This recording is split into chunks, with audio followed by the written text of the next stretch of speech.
예수님께서는 유월절을 며칠 앞두시고 연일 예루살렘 성전으로 들어가십니다.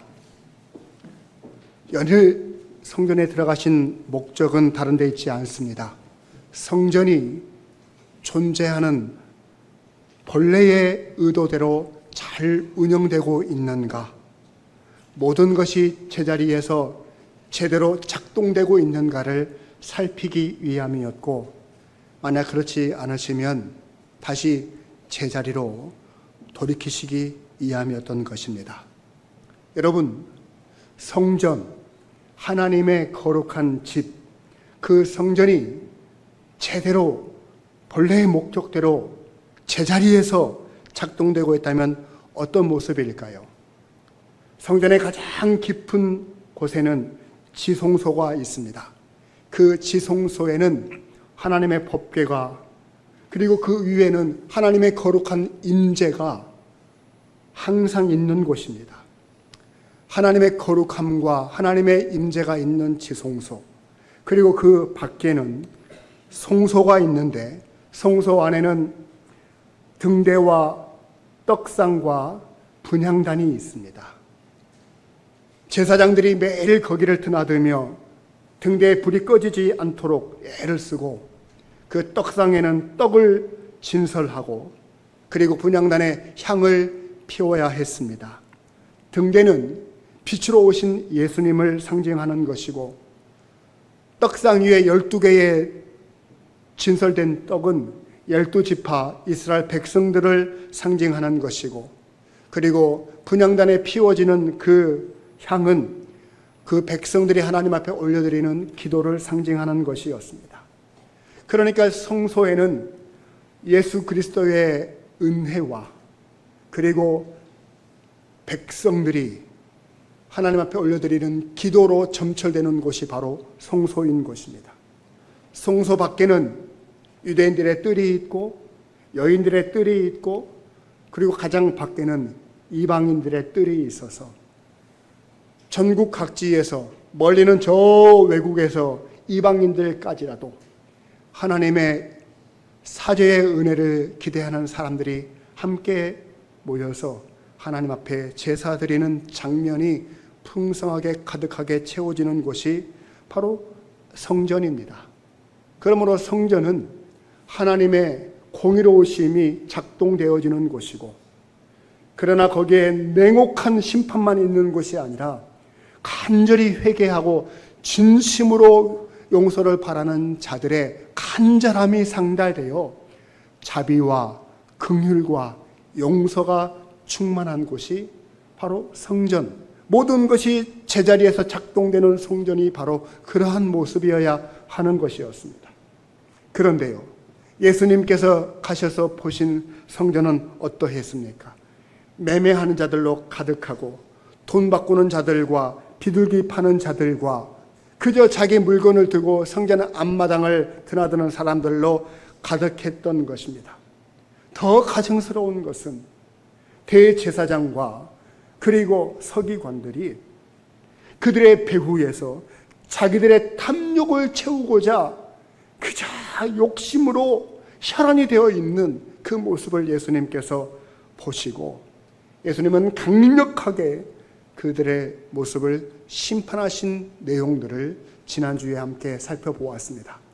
오늘은 그에 이어서 두 번째 시간으로 왜 예수님께서 그토록 강력하게 심판을 하셨는지, 그리고 그 가르치는 내용들을 듣고 거기에 있는 사람들은 어떻게 반응했는지를 살펴봄으로써 성전된 우리가 예수님의 가르침에 따라 어떻게 반응하며 살아가야 할지 삶의 길을 찾고 하나님 앞에서 거룩함으로 다시 한번 점철되어지는 그런 은혜가 여기 계시는 모든 성도님들에게 함께 하시기를 주의 이름으로 축원을 드립니다.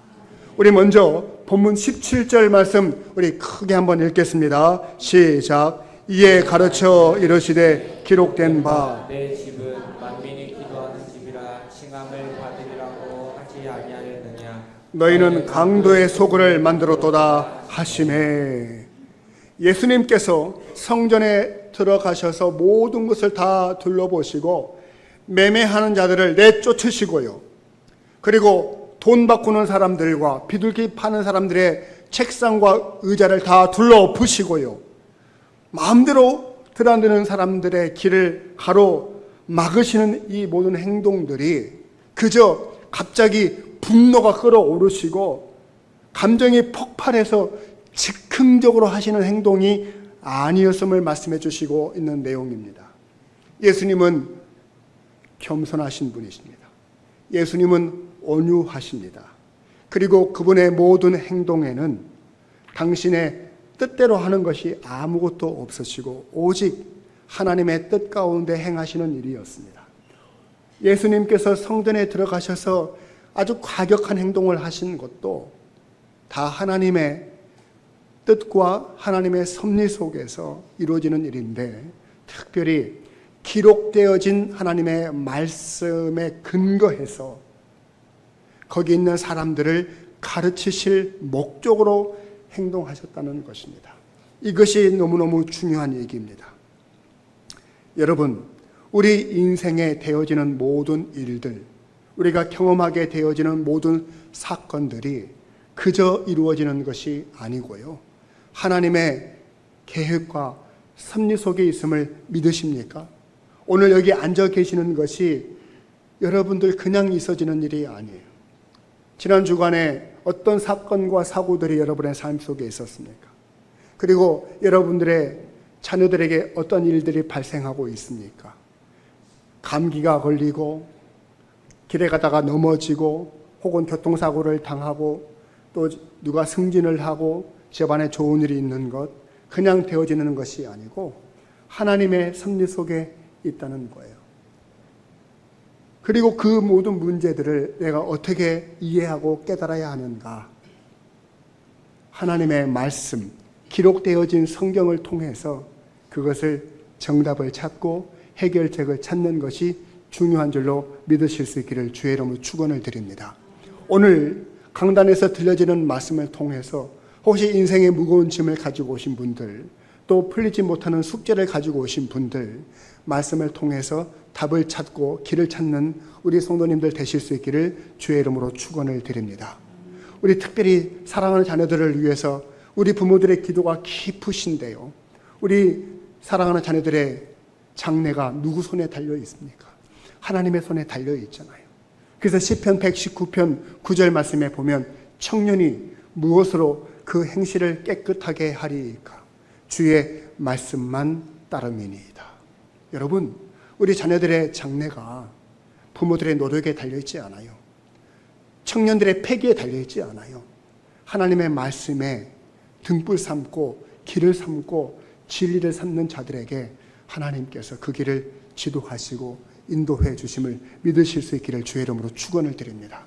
우리 자녀들 뿐입니까? 우리 모두에게도 주시는 말씀이 디모데후서 3장 16절로 17절 말씀에 보니까요, 우리가 하나님의 사람으로 온전하게 되어지고요, 또 모든 선한 일을 행할 수 있는 능력을 갖추기 위해서는요, 우리가 하나님의 말씀으로 교훈도 받고 책망도 받고 바르게 함도 받고 그래야지만이 가능해진다는 사실을 믿으실 수 있기를 주의 이름으로 축원을 드립니다.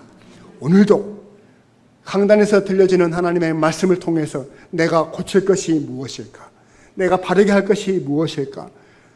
혹시 이 말씀이 나에게 책망을 하신다면 그 말씀을 바로 받아서 내 삶 속에 해결해야 될 문제의 답을 찾는 복된 시간이 다 되실 수 있기를 주의 이름으로 축원을 드립니다. 오늘 지금 성전에서 예수님께서 강력하게 모든 것을 때려 부시고 뒤집어 엎고 사람들의 길을 막는 것은 예수님 감정 때문이 아니에요. 기록되어진 성경의 두 구절을 인용해서 주시는 말씀이에요. 바로 첫 번째 내용은 이사야서 56장에 있는 말씀이죠. 내 집은 만민이 기도하는 집으로 세워졌건만. 너희들이, 이 두 번째 구절은 예레미야 7장에 있는 말씀, 기도하는 집을 강도의 소굴로 만들어버렸구나. 여러분, 여기서 저는 성전의 역사, 성전이 대체 무엇이며 어떤 역사를 가지고 있는지를 여러분들과 함께 나누고 싶어요. 왜냐하면 우리가 신앙생활함에 있어서 성경 66권이 믿음과 삶의 유일한 기준이 되어지는데, 성경을 관통하는 신앙의 이 지식의 중요한 것이 성전입니다.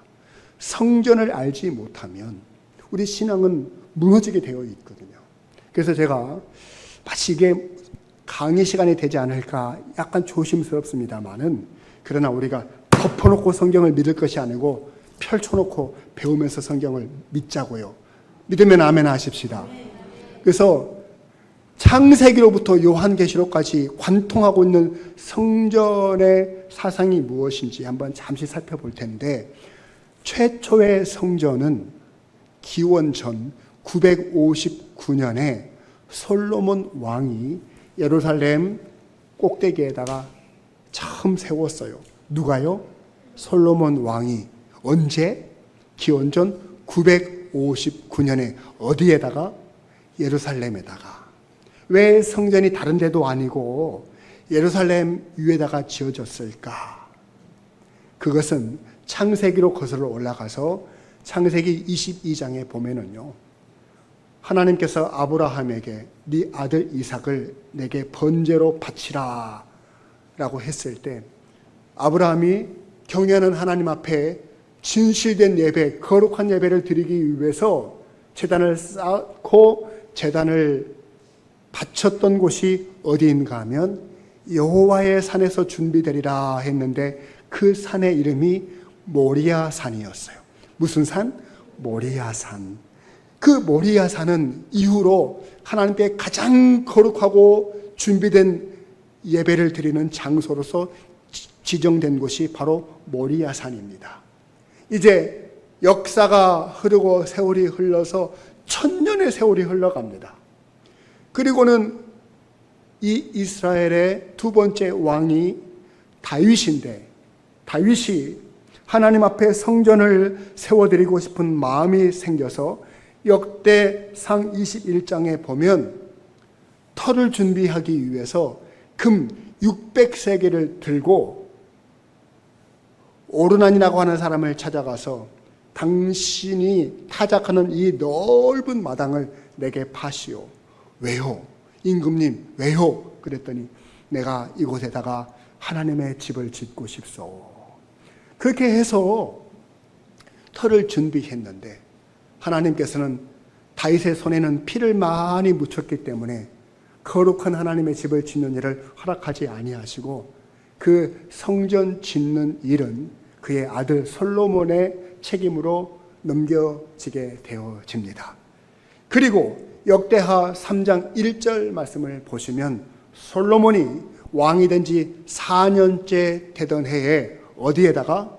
예루살렘 모리아 산에다가 건축하기를 시작했는데, 그 땅이 누구의 터였어요? 오르난의 타작 마당에 아버지 다윗이 정해둔 곳이다. 그렇게 되어 있습니다. 그러니까 오르난의 타작 마당은 예루살렘이고, 예루살렘은 창세기 때의 모리아 산이었음을 알 수 있게 되죠. 그래서 이 솔로몬이 7년 동안 성전을 아름답게 짓게 됩니다. 그래서 그 성전의 이름을 솔로몬 성전이라고도 부르고 제1성전이라고도 부르게 되어져요.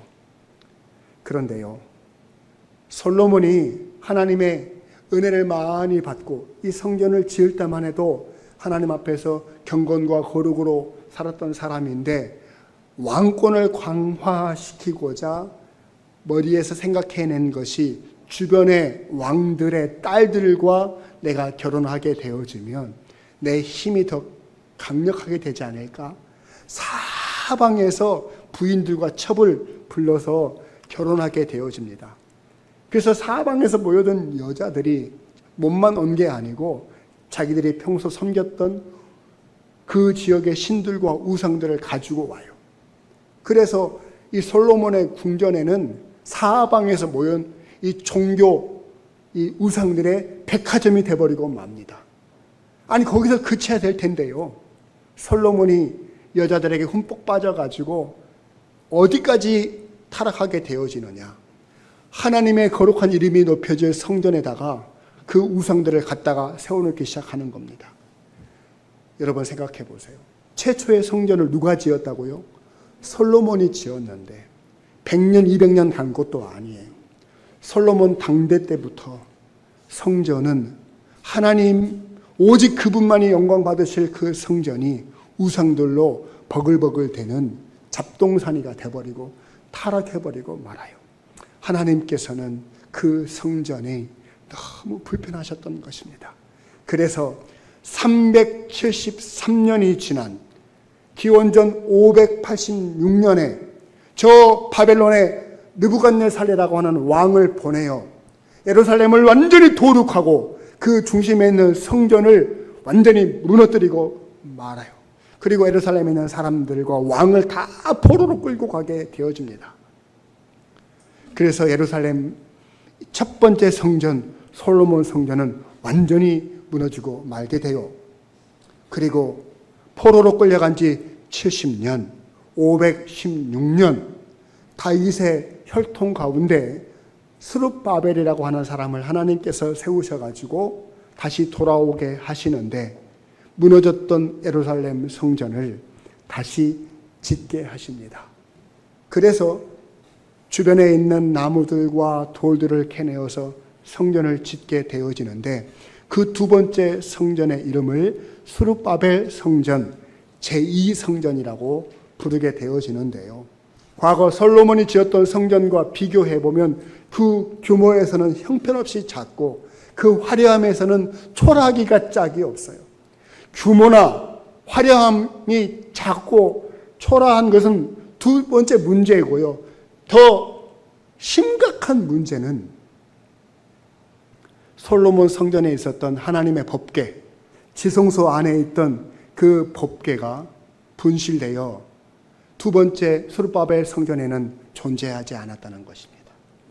그러니까 성전은 성전다운 기능을 할 수가 없는 하나님의 임재가 사라진 곳이라고 하는 생각들이 사람들 속에 퍼지다 보니까 예전만 같이 성전에 대하여 좋은 마음을 갖지 않게 되어져요.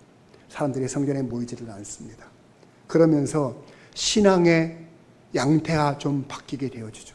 과거에는 무조건 법이라고 생각하고 성전에 와서 제사를 드리는 것을 목숨처럼 여겼던 성전 중심의 신앙생활이 이제는 하나님의 말씀, 이 율법, 토라를 중심으로 말씀을 읽고 말씀을 암송하고 말씀을 가르치고 말씀을 중심으로 하는 회당 중심의, 그래서 그 회당에서 가르치는 사람들, 성경을 연구하는 사람들을 바리새파라고 하고 그 사람들이 서기관의 역할을 하면서 그 사람들의 권위가 높아지게 되는 거예요. 그렇게 해서 세월이 흘러가고 500년이 흐르게 돼요. 이제 구약이 맞춰지고 신약과 구약 사이에 중간기가 흘러가고 예수님께서 이 땅에 임하시게 되어지는 신약 시대가 이루어지는 겁니다. 그래서 요한복음 2장 말씀을 보시면 한번 같이 읽어보실까요? 시작. 유대인들이 이 성전을 46년 동안에 지었건을 네가 3일 동안에 일으키겠느냐 하더라. 이 말씀을 보시면은요, 성전이 다시 지어지고 있는 모습을 보게 되어지죠. 세 번째 성전입니다. 헤롯 성전이라고도 하는데 그 당시에 로마가 세상을 다스리고 있었고 로마 황제에게 임명을 받은 분봉왕 헤롯 대왕이, 이 사람은 저 에돔, 이둠의 출신이라 유대인이 아니라서요, 유대인들의 환심을 얻고자 내가 유대인들은 특별히 성전을 좋아하는구나, 내가 크고 아름다운 성전을 지으리라, 그러면 내 통치가 수월해지겠지. 살펴봤더니 과거에 1성전도 있었고 2성전도 있었잖아요. 2성전을 완전히 헐어버리고 솔로몬이 지은 성전보다도 훨씬 크고 화려하게 지어야 되겠다. 그래서 여러분 보여드리는 그림을 보시면은요, 그 크기는 솔로몬의 성전의 거의 2배에서 4배 정도 크기로 커집니다. 화려함은 짝이 없어요. 솔로몬의 성전은 제가 아까 말씀드렸듯이 7년 동안 지었다고 했잖아요. 이 헤롯은요, 예수님께서 이 말씀을 하셨던 때 벌써 46년을 지었고요. 앞으로 30년을 더 짓습니다. 그러니까 77년이나 걸려서 이 성전을 지어요. 그러니 얼마나 크고 화려하고 웅장했겠습니까? 그런데 이 성전이 본래의 성전을 짓게 하셨던 목적과 반대로만 계속 흘러가게 되어지고 그 기능이 완전히 다른 데 있어 버렸기 때문에 예수님은 이 성전에서 매매하는 자들을 내쫓으시고 둘러 엎으시고 왕래하는 사람들의 길을 다 막으시면서 심판하신 것입니다. 그 심판은 훗날 AD 70년에 로마 장군 티투스가 와서 문자 그대로 돌 위에 돌 하나도 남김이 없이 완전히 다시 또 무너지게 합니다. 그러니까 완공된 게 AD 64년인데 7년도 못 돼서 또 완전히 무너지는 처참한 역사적인 실제를 경험하게 되는 거예요. 제가 왜 이러한 얘기를 해드리느냐. 지금 성전이 예루살렘에 가면 있다는 얘기입니까? 없다는 얘기입니까? 없다는 얘기입니다. 목사님, 제가 예루살렘에 사진을 보니까 황금색으로 된 돔이 있고 파란색으로 멋있는 건물이 있던데 그게 성전이 아니었나요? 그것은 6세기경에 저 무슬림들이 예루살렘을 점령하고 그 무슬림들이 섬기는 바알이 아니죠. 알라를 섬기게끔 만든 모스크. 네, 모스크예요. 그러니까 성전이 아니라 이슬람 신을 섬기는 모스크예요. 그러면 앞으로 미래 성전은 어떻게 되는 것입니까? 또 다시 성전이 세워질 것인지 많은 분들이 관심을 많이 갖는데 성경에는 미래의 성전도 우리에게 말씀을 주셔요. 마태복음 24장 14절로 16절 말씀에 보면 이렇습니다. 온 천하에 복음이 쫙 전파되어 모든 민족이 이 복음을 듣게 되어지면 그제야 역사의 종말, 우주의 종말 찾아오게 될 텐데 그쯤 하여서 거룩한 그곳은 바로 지금 예루살렘이죠. 모리아 산입니다. 그 거룩한 곳에 무엇이 세워져 있어요? 멸망에 가증한 것이 세워진 것을 보게 될 것이다. 적 그리스도가 등장해 가지고요, 세상의 모든 재물의 능력을 가지고 어마어마한 건물을 짓게 될 것이고 여기가 하나님이 임재하시는 곳이다 라고 하면서 세상을 현혹에 빠뜨리고 유혹하는 시절이 오게 될 것이다. 만약에 그렇게 되어지면 진짜 종말인 줄 알고 거기에 하나님이 있는 것처럼 쫓아가지 말고 당장 거기서 도망쳐 산으로 올라가라. 이렇게 말씀하시는 거예요.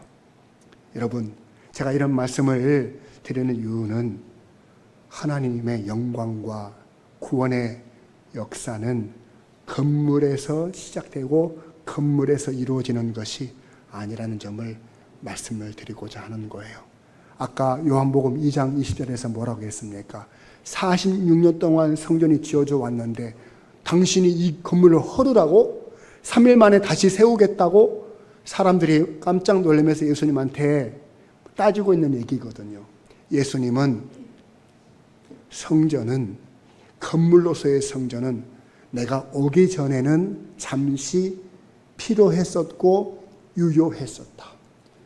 하나님을 만나고 하나님께 기도할 장소가 필요했기 때문에 하나님께서 세워주시기는 했었지. 그러나 성전의 실체, 성전 자체인 예수인 내가 왔으니 더 이상 건물은 필요하지 않단다. 내가 십자가에 죽고 사흘 만에 부활하여 온 사람들에게 미쳐질 구원의 역사를 완성하게 되어질 텐데 나를 믿는 자에게 구원이 있겠고 내 안에 거하는 자에게 하나님이 만나주시고 교제하게 될 것이다. 성전은 건물이 아니라 바로 나다. 주님이 그렇게 우리에게 말씀해 주시는 거예요. 그리고요, 사도행전에 보면 7장에 스데반 집사님이 선교하시기 전에 설교하신 내용을 보면 이런 말씀이 있어요.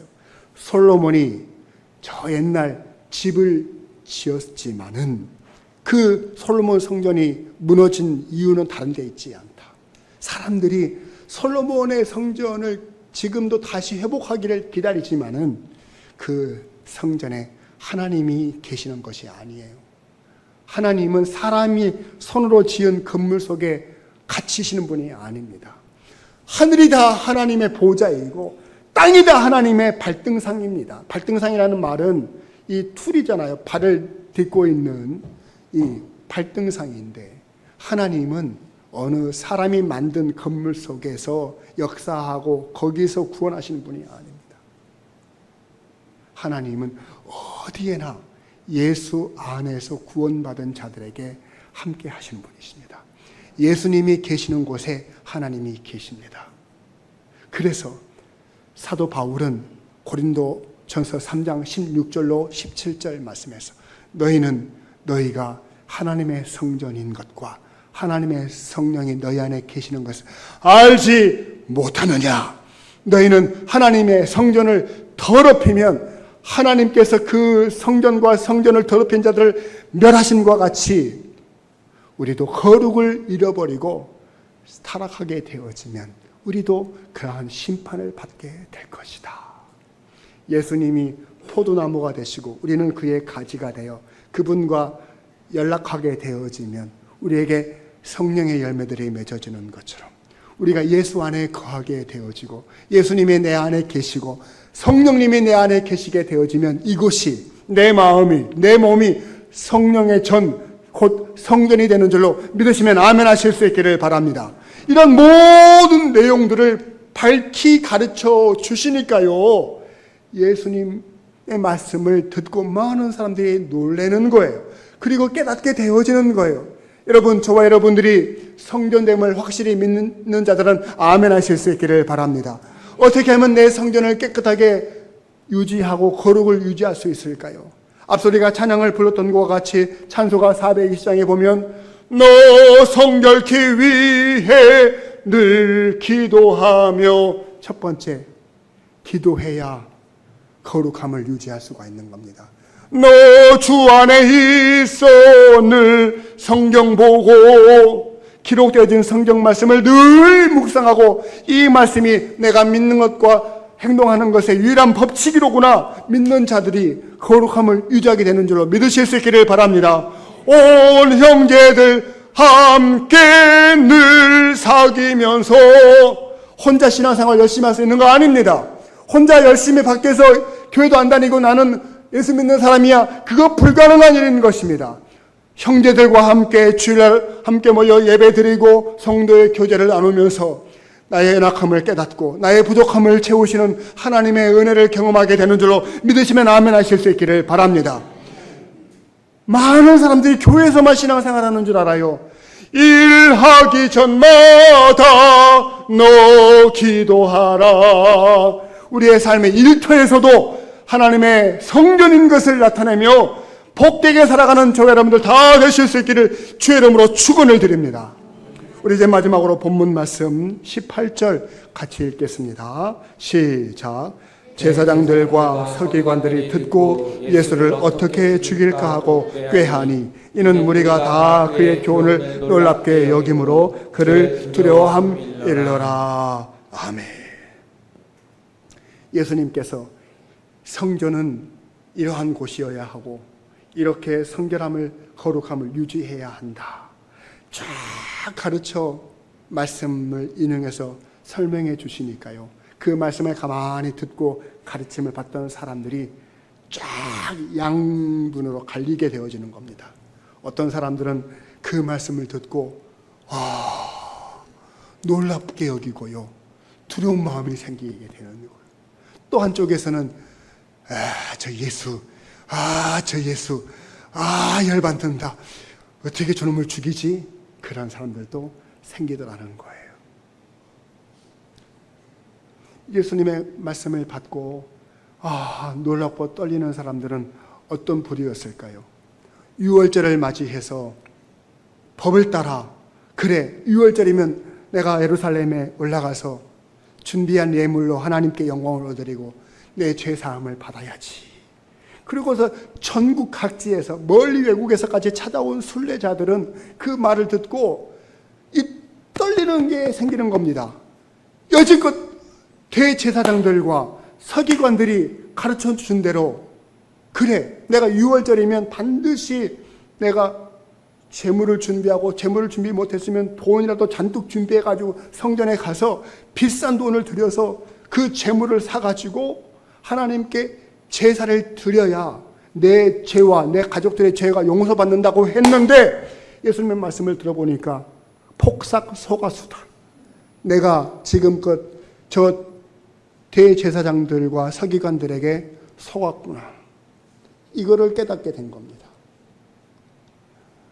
왜 내가 하나님의 율법에 나온 대로 양이든 혹은 뭐 비둘기든 형편에 따라서 정결하게 잘 키우고 내가 이 유월절 제물을 갖다 바쳐야지 맘먹고 잘 끌고 왔는데, 왜 제사장들은 이거는 탈락, 이거는 제물로서 가치가 없어, 그러니까 여기서 파는 걸로 사서 제물로 바치시오, 그랬던 이유가 깨달아지는 거예요. 이것들이 다 자기 배부르려고, 그랬다는 것을 알게 된 거예요.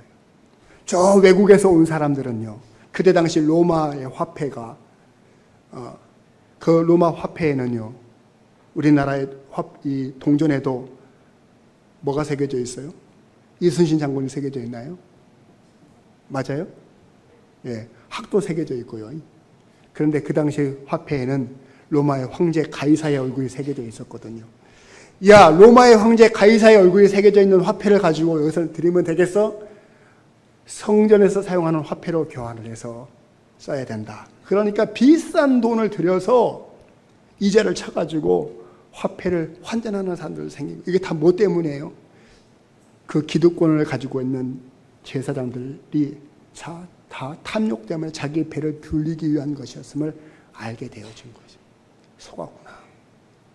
그래서 놀랍게 여기고 막 두려워하는 마음이 생겼던 거예요.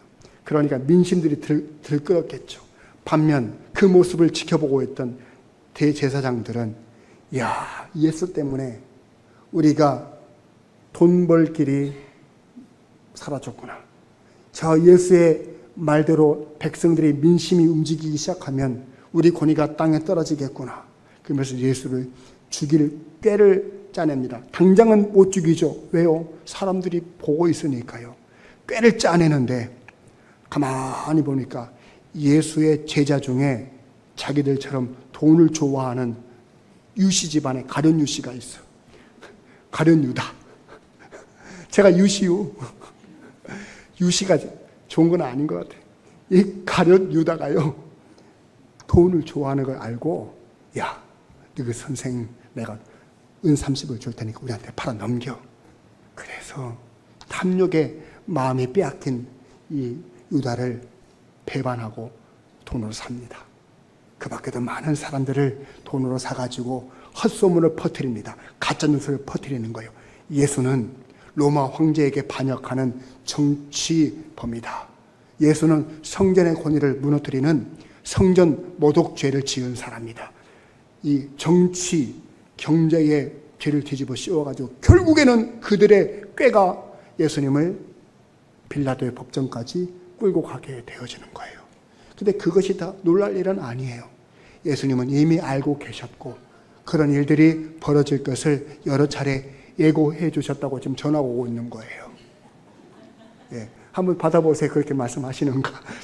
여러분, 이런 모습을 보시고요, 예수님께서 그 다음 행동을 어떻게 하셨는지가 중요하잖아요. 이어지는 말씀 19절 마지막 절 한번 같이 보십시다. 시작. 그리고 날이 저물매 그들이 성 밖으로 나가더라. 모든 것이 제자리에서 다 깨어지고 무너지고 그 자리에서 떠난 성전에 예수님은 더 이상 남아 계셔야 될 이유가 없어요.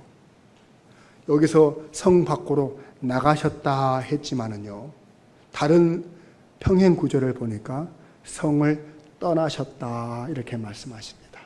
그냥 나가는 거하고 떠나는 거하고는 좀 다르죠. 떠났다는 얘기는 뒤도 안 돌아보고 다시는 안 올 생각으로 나가셨다는 얘기처럼 느껴지는 거예요. 창세기 6장에 보면 죄로 관영한 세상에 하나님의 영이 떠나셨다.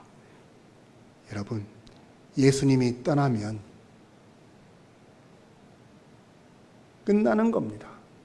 손님이 떠나는 가게, 다시 손님이 찾지 않는 식당, 그 집은 문 닫는 겁니다. 예수님이 오시지 않는 교회, 예수님이 역사하지 않는 교회, 아무리 여기서 많은 사람들이 모여서 기도해 봐도 예수님이 오시지 않으시면 이게 무슨 교회입니까?